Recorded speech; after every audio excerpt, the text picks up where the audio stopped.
an authentic Kyakoze, Ugandan and African voice on one of the biggest platforms in the world, on the Voice of America. We celebrate Shaka Sali for his contribution to journalism and the talk show world and the media profession broadly.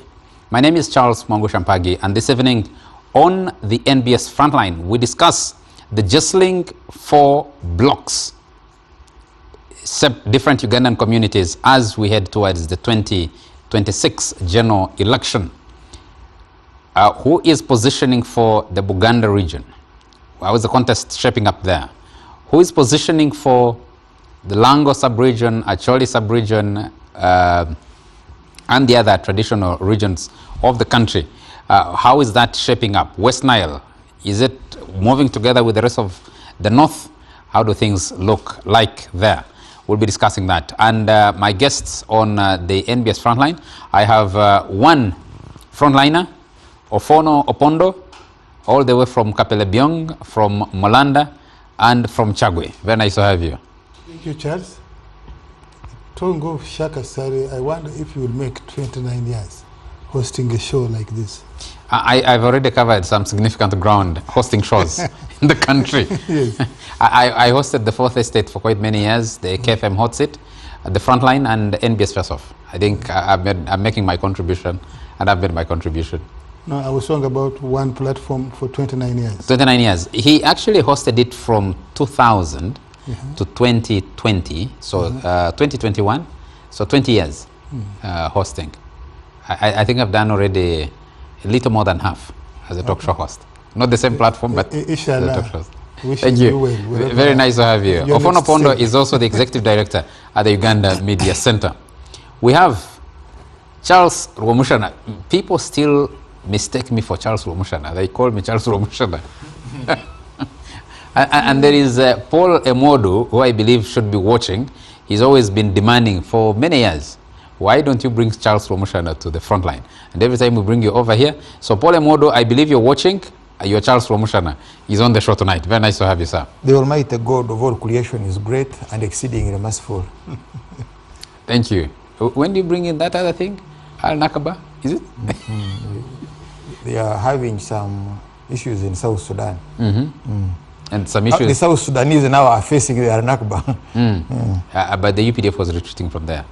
Retreating? I think it was supposed to be retreating from there for deploying without clearance from the United Nations Security Council. You know, the South Sudanese are facing an Al-Nakba. Okay. That was Riek Machar complaining about that deployment.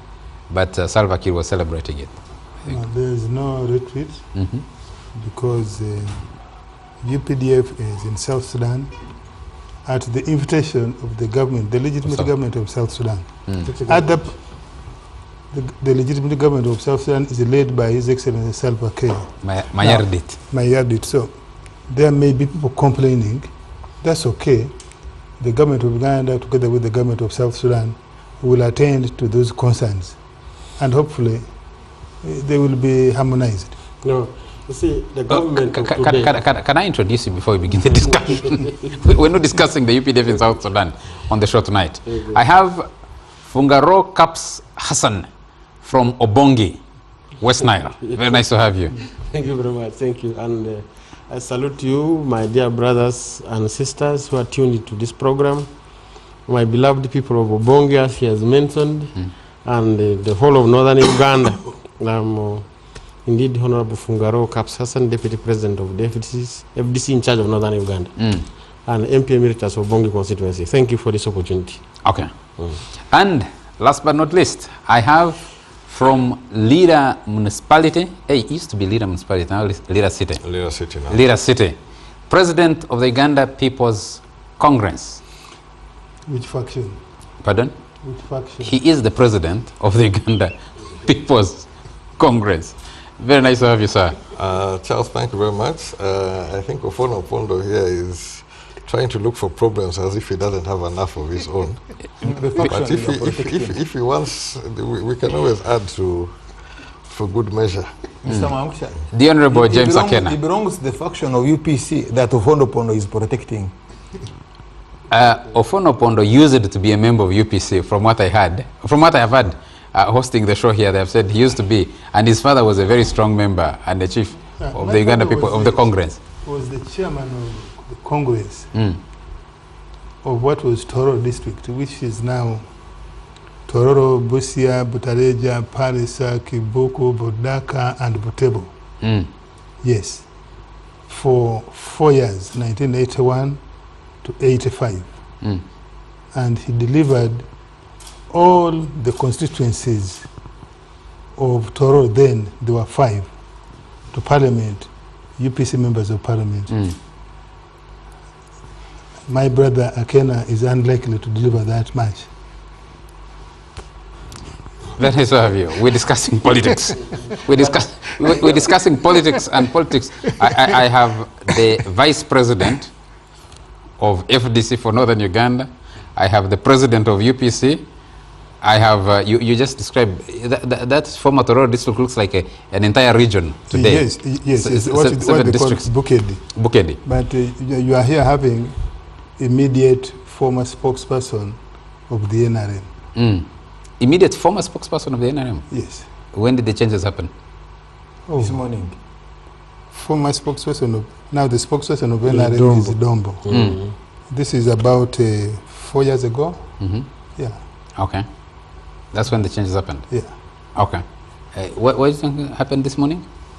And he was saying is the immediate spokesperson. I thought immediate former. I thought they dismissed him. So gentlemen, let's get into the let's get into the discussion. A lot of discussions are going on. We have seen you, Jimmy Akena, rallying your people in the Lango sub-region. There is a resurgence of the red color in the Lango sub-region especially, but we haven't seen much of you outside of the Lango sub-region. We saw what was happening. The Buganda Parliamentary Caucus was holding a meeting and trying to reactivate its position, its influence in the politics of the country. And we see other formations happening. He says he's in charge of the entire northern Uganda. As we move towards the 2026 general elections, I would like to hear from you, to begin with you.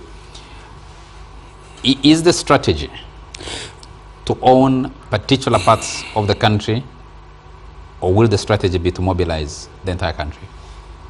And how will you do that? Strategy definitely is to mobilize as much of the country as you can. The fact that we began where we have a base does not in itself mean that we're going to confine ourselves to the base.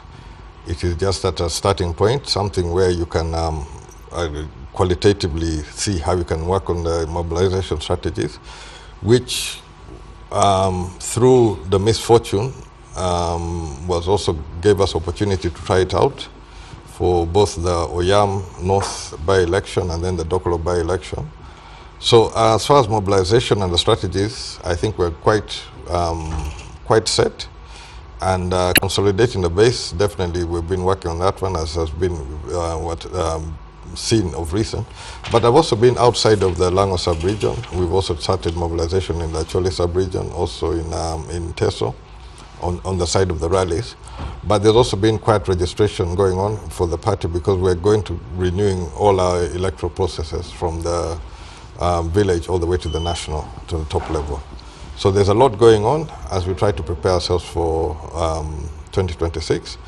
But I'll not want to put it that we're trying to regionalize or the like. It's just facts of what's on the ground, and that's the starting point where we are, where we began from. How does it play out? How do you see it playing out with the other players within, especially the political opposition? I think within the opposition, we have seen where our strengths are and where we're lacking. And it will be in our best interest to approach, especially the parliamentary elections as they come around, in a very sober way, that we do not create opportunities to lose seats, because that is where, at parliamentary level, is where I think we'll need to be a lot more careful, and at also lower local government. But as far as the presidential is concerned, the law in itself, I think, caters for that. So there shouldn't be a lot of concern. How do you mean you need to be a lot more careful? What exactly do you mean? At parliamentary, it is the person with the majority, a simple majority. So if you split the vote, you can get somebody going through with even 20% or less than 20% of the vote. Can UPC for a kind of a collaboration with the other members in the political opposition? You have been having an understanding with the NRM party, so where does your collaboration fall? Where do you see it falling? In elections, we have always operated as a singular party. There's no point in the elections where we have been in a coalition of sorts. We have tried under what was first the IPFC. Then we've had different attempts within the opposition to come across on a joint platform. But it's always been difficult to determine how to select the candidates and on what basis those candidates will be selected. I think basically what is coming out is where there's more strength is something which we need to look out for. But the point which I'm making is to prevent the outright majorities which cause sometimes Parliament to look like a rubber stamp institution. I think that is where, as political parties or political players, we need to approach the election in a sober way and look at how best we can be able to consolidate our voices such that we get better representation and more accountability for whichever government is in power. Honorable Fungaro Kaps Hassan, looking at the state of political parties, you represent the Forum for Democratic Change. There is another political party that says it wants to replace or remove, deregister, erase the FDC called PFF. UPC has a collaboration with the party in power. DP has an MOU with the party in power. Can you reasonably build regional blocks? And I want to add something. The FDC, for example, used to have significant strength in parts of the country. A lot of that has since been has since ebbed. You can't locate a particular base for the FDC today. Yeah. How do you build from there? Yeah, thank you very much. FDC is a party of the aggrieved people, people who have grievances, people who have desires for change. These grievances have not reduced, actually they have increased. And FDC is a national party. Indeed, we had some bases where we had a strength across the 4 major regions. If you go to Rwenzori, we had Kasese, and you come to the north, we had actually had West Nile. You go to the east, you have Teso, you have those places there. Now, for us, we would like you to rephrase the question. The question not to include, not only to be limited to the strength of a particular party, but also to include the issues that drive the pattern, the likely voting tendencies of the people. What are the issues driving the elections, the voting of the people, and will these issues put the people, first of all, you divide the voting into 2. Will the issues put the people in the hands of the ruling party, NRM, or will the issues push the people to the side of the opposition? Then when you go to the opposition, that is where you can now go to see who is there in the opposition, which parties are there. That's where you see FDC, you see UPC, you see NUP. These are our partners, and regardless of what kind of friendship they have with other people, where we can cooperate with them, we shall cooperate with them. And we ask them also to look at us in that perspective of partners rather than enemies or fierce competitors. FDC... Doesn't that move you away from pluralistic political competition and almost takes you back to individual merit? Because if you stand in West Nile today, you can no longer call it a base for FDC like it was when you represented Obongi County. If you move to Teso sub-region, the strength of FDC as a political party has significantly reduced, at least in terms of elective positions. Same would you'd say the same for Kasese in Western Uganda. You'd say the same for Rukunjiri and other places. So if you do not have a place you can call a base today, what do you take to a negotiation with other political players to say, organizationally, structurally, this is where we feel we have strength, and this is the collective strength we can bring together on the table to mobilize the broader grievances that you're saying will drive people from the ruling party to support the side of the opposition? First of all, beginning with the Obongi and West Nile as a whole, if you look at the people representing West Nile in Parliament today, and you take that as the basis for measuring whether there is opposition or NRM, then you get it wrong. For example, there are places like Obongi, where NRM never won. They robbed it broad daylight.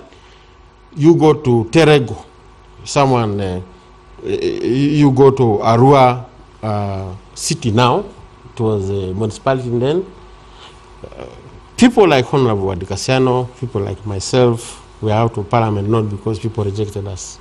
You go there and check today the tendency. You are researchers. You do your research as journalists and find out the inclinations of the people. So West Nile is predominantly opposition because the grievances of the people of West Nile are still there, not catered for properly. West Nile is a marginalized region. Look at the report of the Equal Opportunities Commission. See how are you through how are you through political parties mobilizing those grievances to agree with you and represent that in through elections? Okay, I answer that later. The grievances, there are reports like the one of the Equal Opportunities Commission. West Nile is a marginalized area. We are not almost there in the government. You don't see even a single cabinet minister from West Nile there, ministers of state, deputy prime minister, the highest. Moses Ali is a deputy prime minister.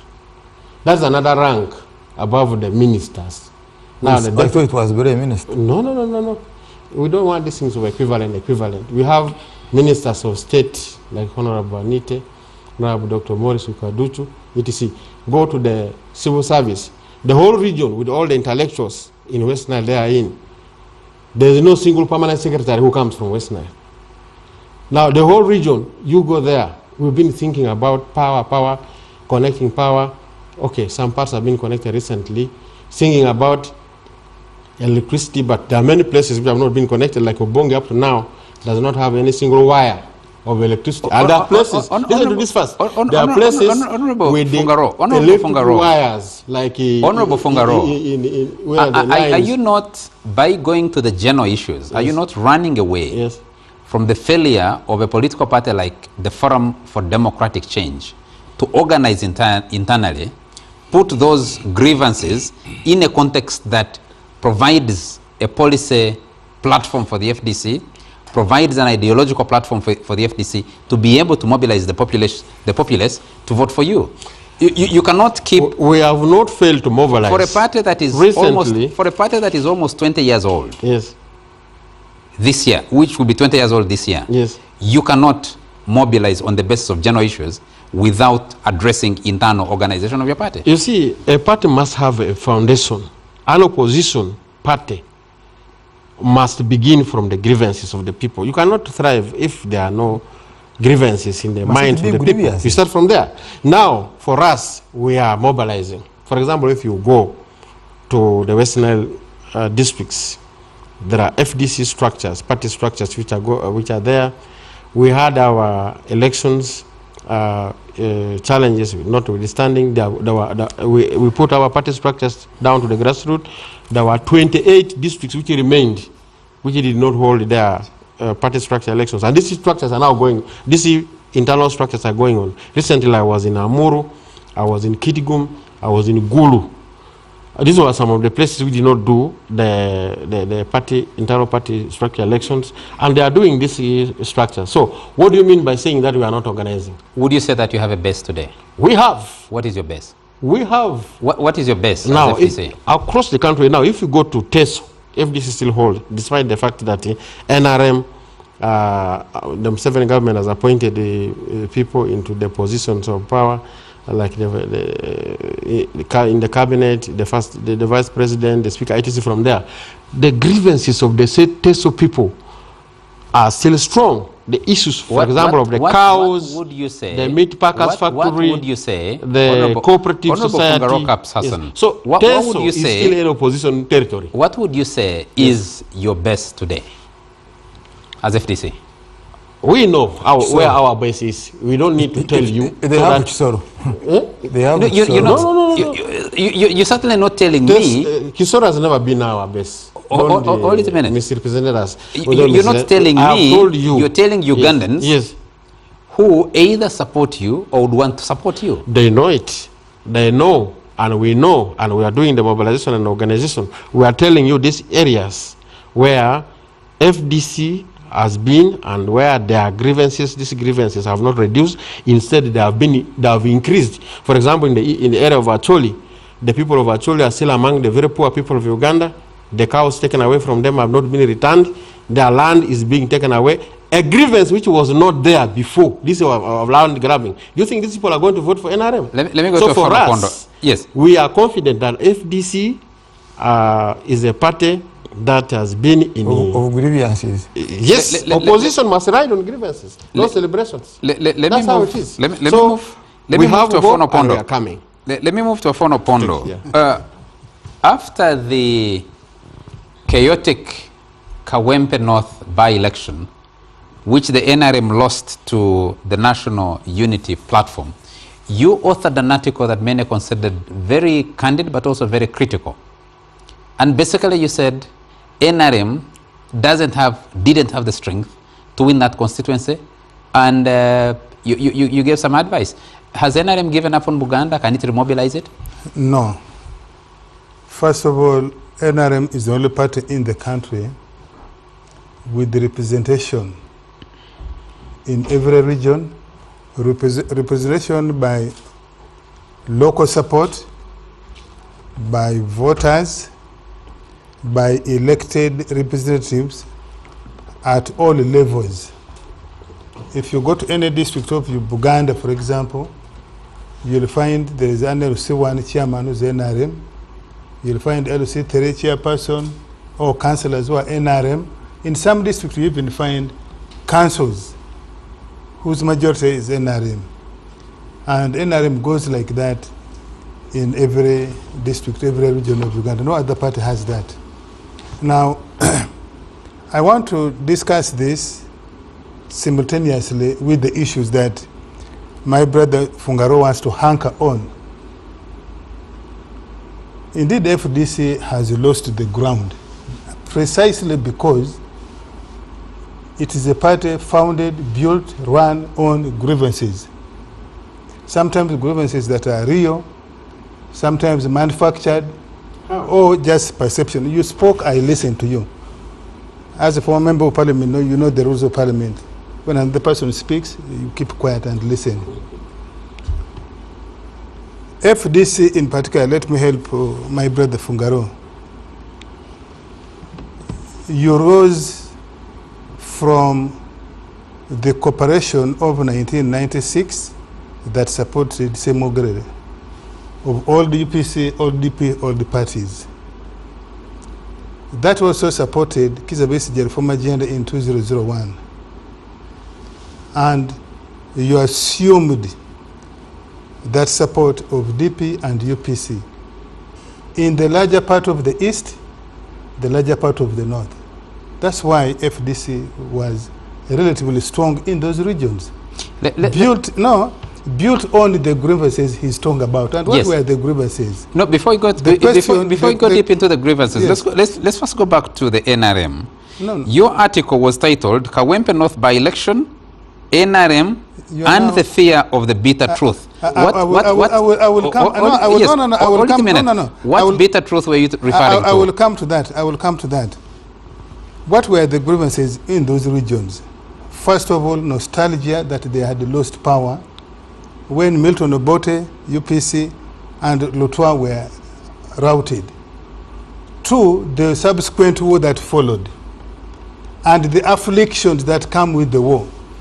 The displacement, the suffering, the dispossession, the destruction, the insecurity.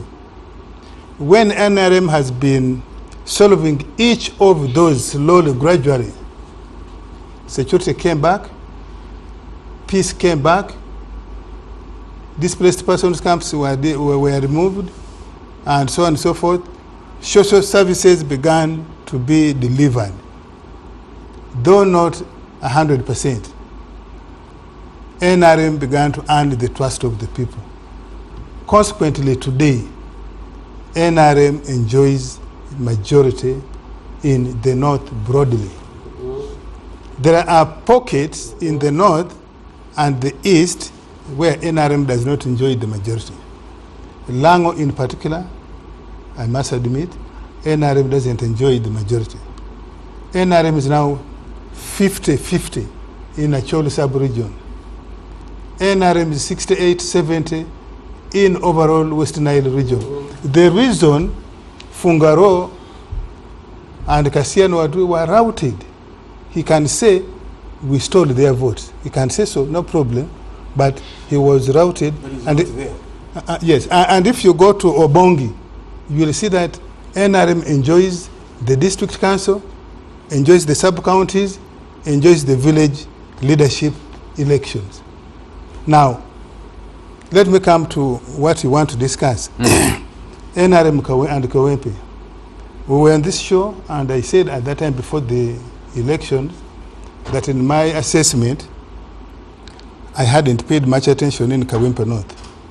But on the two facts alone, NRM has not won Kawempe North for the last 25 years.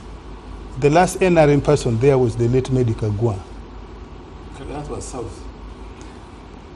Let me say Kawempe. That was Kawempe, the last yes, person. because there was no... And the politics there is about the same.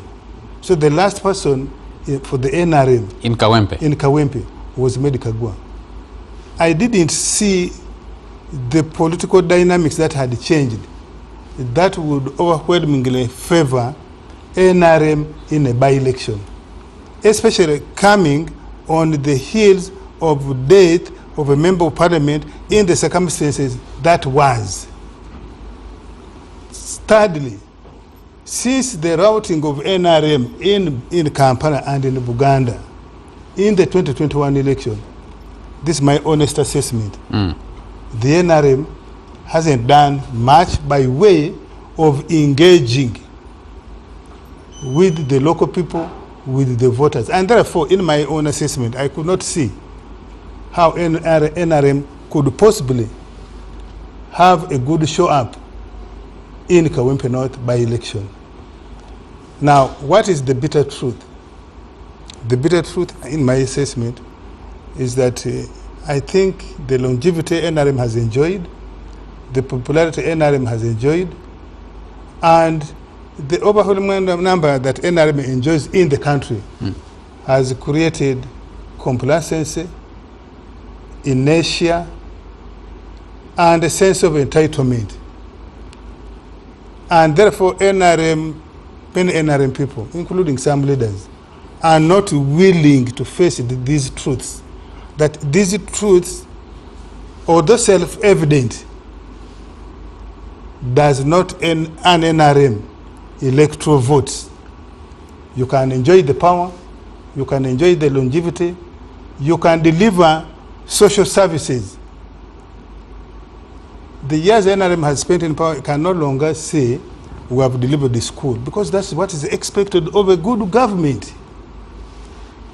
NRM cannot go and say we have done roads.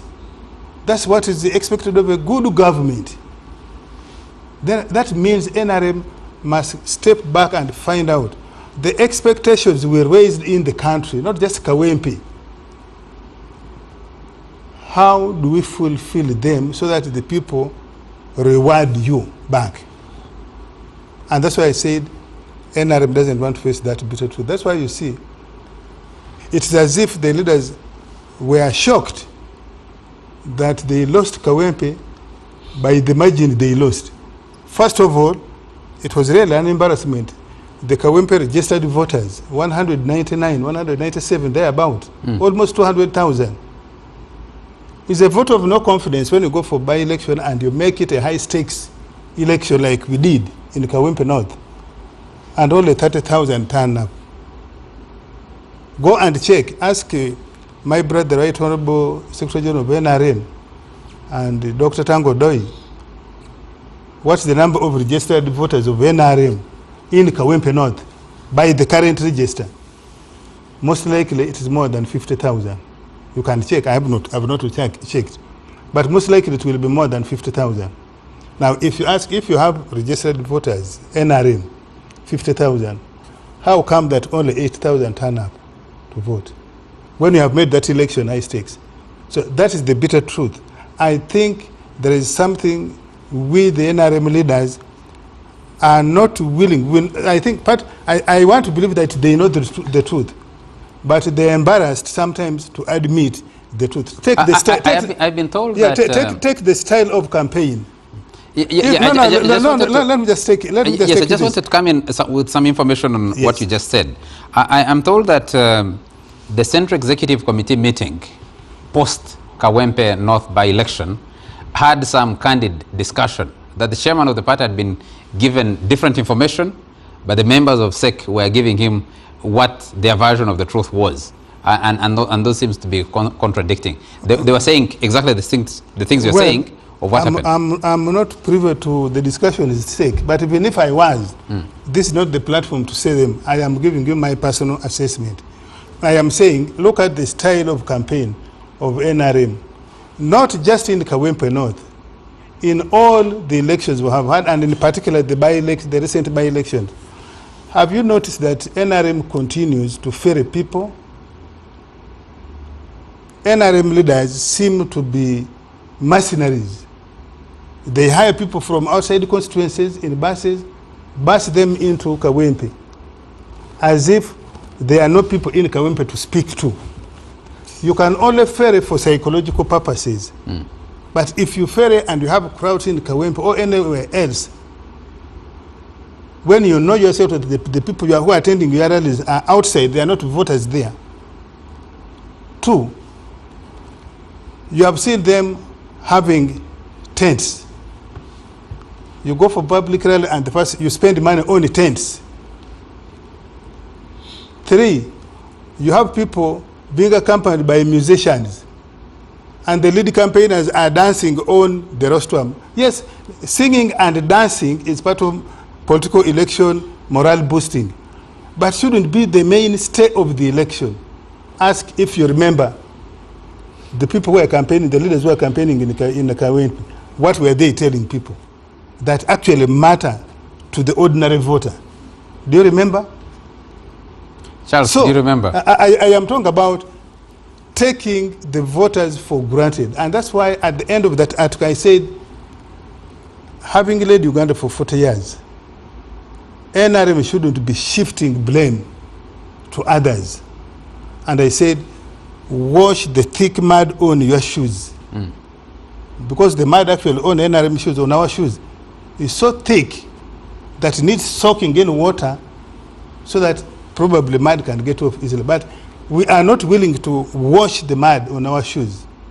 We want it the easy way. The fourth element. Go and grab some other people's shoes. Yeah, the fourth element. You have seen the NRM people have introduced, I call it soft money. They lead with money or appearance of money. And that's why I said that's the bitter truth some of those NRM leaders don't want to face. And that's why you see they went to SEC and they made a political decision, in my view. Because if you have a legal stand, it shouldn't be the political organ making the decision to go to court. It should have been based on the advice of the technical team, the legal technical team, having examined the results and the things that accompany the result. And then you say, on the basis of this legal advice, we go to court. You don't make it politically. Thank you. Unless the reason for going to court is political. But if it is illegal that you want to challenge electoral results on the basis of legal anomalies, I don't think it is sustainable. Charles, hold your thoughts. I'll cancel. Says all of them in the studio enjoyed NRM fruits, but Basima gains it and later regrets. The peace enjoyed by all parties. Yes, the peace enjoyed by all parties. Kada Mogoa in Kiko Town Council. So many messages here. Whereas Article 73 of the Constitution requires Parliament to regulate the conduct of political organizations subscribing to other systems during the period when one political system is in force in Uganda, this has never been done. 2005 referendum only lifted the ban on political parties. Apart from adding an O on NRM and ballot papers, movement structures and organizations have remained constant. It took 11 years to hold LC1 and LC2 elections under the so-called multi-party system. In fact, in my memorandum to the Electoral Reforms 2014, I called it GMMS, Genetically Modified Movement System. That's Tom Bojana coming back to the show. Let me see. Ken Mutenyo again says the law dictates that in an election year, all parties receive equal share. In 2021, the NRM colluded with the EC and got more than what they were supposed to get. 4 years later, that issue has not been rectified. Ken Mutenyo. Another view here is Innocent Joshua from Mutungo in Luzera says, kindly let Mr. President direct us where UPC registration book is found in case I want to come and join the party. Could you give him a quick answer? Innocent Joshua. It's found Mutungo, Luzira. It is found by the village structure and the ones holding the registers. Julius Muchungus is sharing memories with Shaka Sali, and he says, thank you, Shaka, for inspiring us to keep hope alive, always. Thank you. Abiams Wakabi say from the Democratic Party is going to field candidates for all elective positions in Uganda and with 100% win in Busoga, starting with Buzaya County. Abiam Stephen Joseph Wakabi. Let's come back in here. I want to come to you. I'll come to you on the question of the party financing. The clock is ticking. Preparations are on. What you see almost across the country is individuals jostling for positions. What is the place for political parties? I don't speak for the other political parties, but last week I had an extensive discussion with the Secretary General of NRM. I also had a discussion with the chairman of the Electoral Commission of NRM. And of course I'm in touch with nearly all Central Executive Committee members of the NRM. NRM is going on display verification of its membership come voters register for the next 10 days. I think the Secretary General launched that today. And also the National Electoral Commission is going to display its register because I think by July, the National Electoral Commission should be holding elections for special interest groups from the lower levels going upwards to get the Electoral College, which will elect people into Parliament. And so things are going on, and the parties ought to be updated because they have, I want to believe that every party has a nominee that liaises with the National Electoral Commission. For the NRM, the roadmap is going to be discussed, I think, in the next 1 week or so by SEC to approve that roadmap. But tentatively, NRM internal processes should be starting about June, so that the primaries of NRM will be held at the latest, the first week of July, which then gives it about 2 months, or 1 month and 2 weeks, to resolve any internal disputes that may lead to fallout. And then eventually the last week of August, NRM should be holding the National Delegates Conference. back to back. Back to back means the outgoing elected leaders and the incoming, which should include the flag bearers for members of parliament, flag bearers for district chairpersons who are going for the local government elections, and that national conference should also be able to select the NRM presidential flag bearer. So that is the outline, really, but is going to be issued formally by the Secretary General once SEC approves the draft that they are going to present.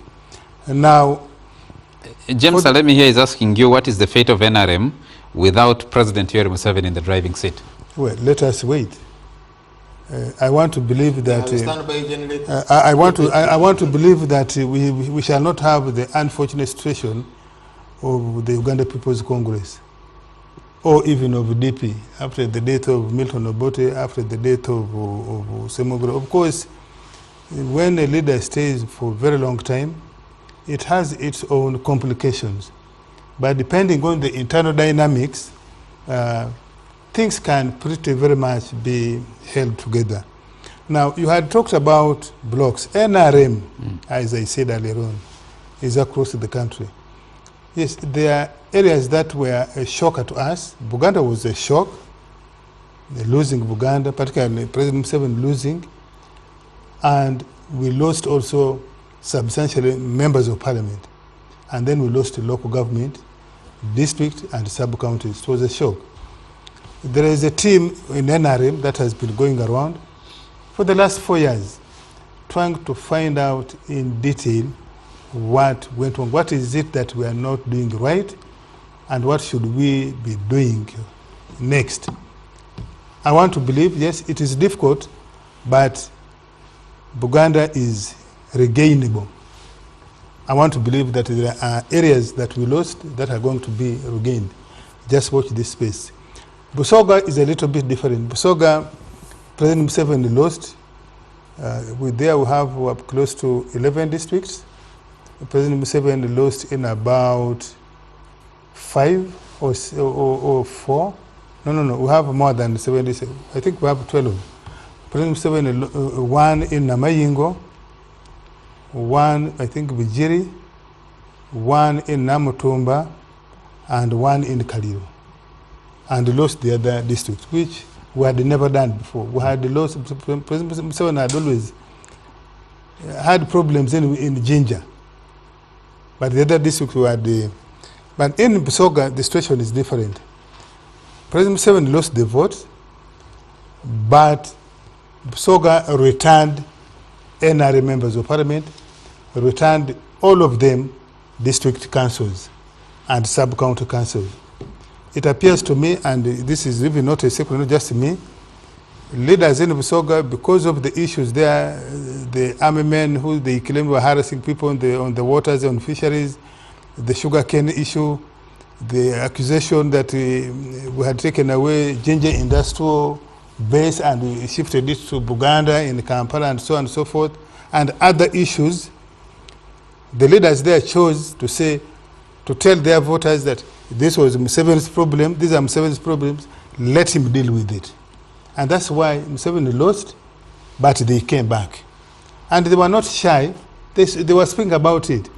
Well, I want to believe that we are tackling that issue differently. 2 days ago, I was in a meeting discussing the question of Buganda and Busoga, and I think we are going to recover some, including at the presidential level, even if we were to bring back President Museveni. Now, I'm very shocked that Fungaro on the one side is saying Western Nile has no senior people in government, and the areas that have senior people in government, like Teso, he is castigating them that they don't represent their people. And yet we are the same person who wants Western Nile to have senior people in the government. But we are seeing the ones in the Teso, like Anita Mong, like the vice president, now we have the governor Bank of Uganda, although not elected, we have the Auditor General and others, we have the Deputy Chief of Defense Forces from TESO.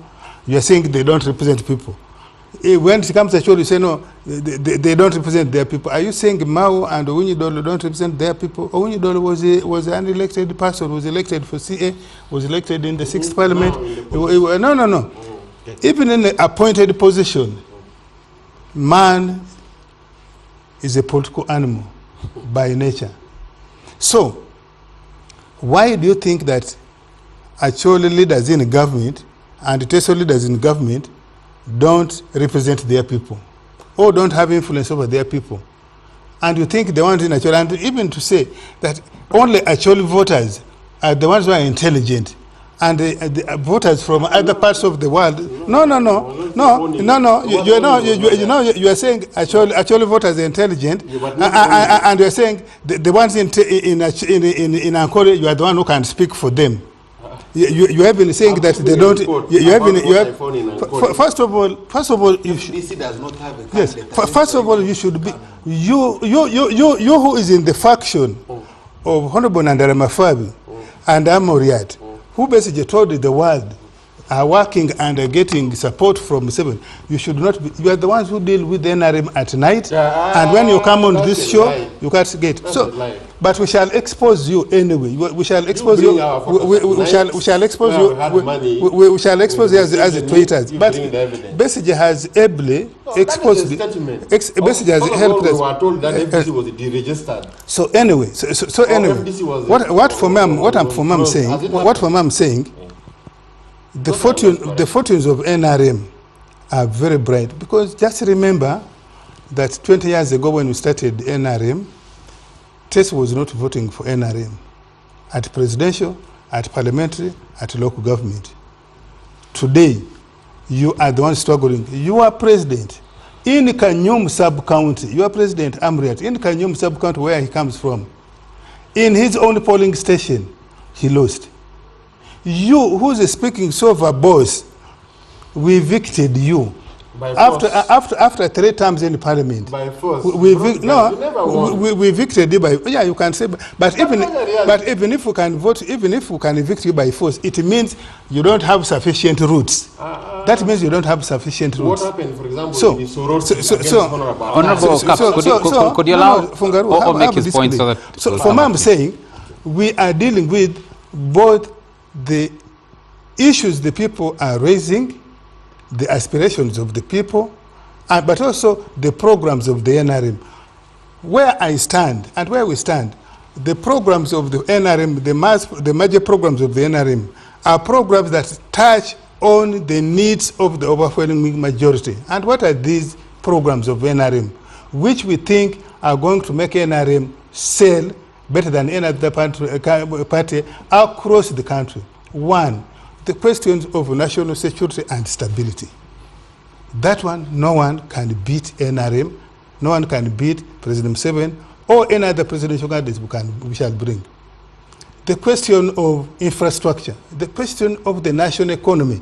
Yes, we know that when the economy expands, it creates its own challenges.